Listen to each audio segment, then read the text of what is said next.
K-9 handlers from all over the country are gathering in Lincoln for a disaster workshop hosted by the Nebraska Task Force 1. The workshop allows handlers from 13 different states to expose their dogs to a variety of search problems. Abby Peterson was there and shares the story.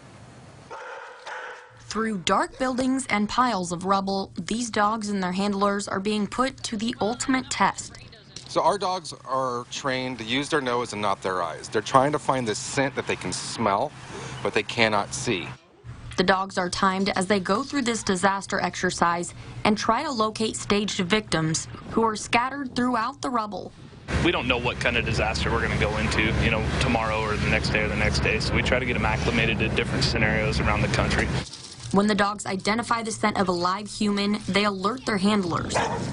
Worth says the workshop actually tests the handlers more than the dogs, because when victims are close together, the handler may think the dog is only alerting to one person. If your dog's indicating that somebody's down there and they could be 2 feet apart, it still could be a different person.